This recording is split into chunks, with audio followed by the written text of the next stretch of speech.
അപ്പോൾ ഞാൻ പറഞ്ഞു നിർത്തിയ ഒരു കാര്യം, ലക്ഷ്മിത്തരവും മുള്ളാത്ത മാന്ത്രിക പരിഹാരങ്ങൾ മലയാളിക്കിപ്പോൾ എല്ലാം ഈ നാച്ചുറൽ ആണ് എന്ന് പറഞ്ഞു കഴിഞ്ഞാൽ എന്തും വിഷം പോലും കഴിക്കാൻ തരാം. ഇത് വളരെ നാച്ചുറൽ ആയിട്ടുള്ള വിഷമാണ് എന്ന് പറഞ്ഞു കഴിഞ്ഞാൽ എല്ലാവരും റെഡിയാണ്. എന്താണ് ഈ നാച്ചുറൽ എന്ന് ഒരു പലപ്പോഴും മനസ്സിലാക്കുന്നത്? ഇവർ നാച്ചുറൽ എന്ന് പറഞ്ഞു കഴിഞ്ഞാൽ ഈ പ്രകൃതിയിൽ നിന്ന് കിട്ടുന്ന കായ്കനികൾ, പഴങ്ങൾ, ഇതൊക്കെയാണ് അവർ ഉദ്ദേശിക്കുന്നത്.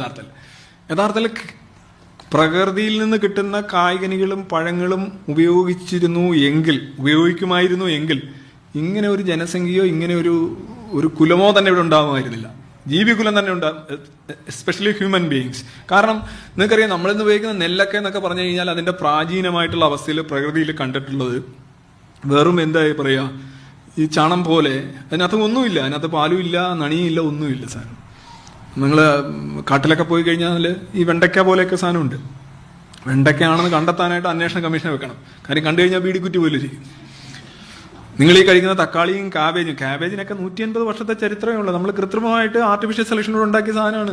നിങ്ങളുടെ കയ്യിലിരിക്കുന്ന ഏറ്റവും മനോഹരമായ പഴങ്ങളും മാങ്ങ, ഇതെല്ലാം തന്നെ മനുഷ്യൻ കൃത്രിമമായ ജനിതക ആസൂത്രണം നടത്തി ഉണ്ടാക്കിയാണ്. ജനിതക ആസൂത്രണം എന്ന് പറയുമ്പോൾ ഇന്നത്തെ കണക്ക് അഡ്വാൻസ്ഡ് ആയിട്ടുള്ള ജീൻ എഡിറ്റിംഗ് ഒന്നും അന്നുണ്ടായിരുന്നില്ല. പക്ഷേ യഥാർത്ഥത്തിൽ അവർ ചെയ്തത് ഗുണം, മുഴുപ്പ്,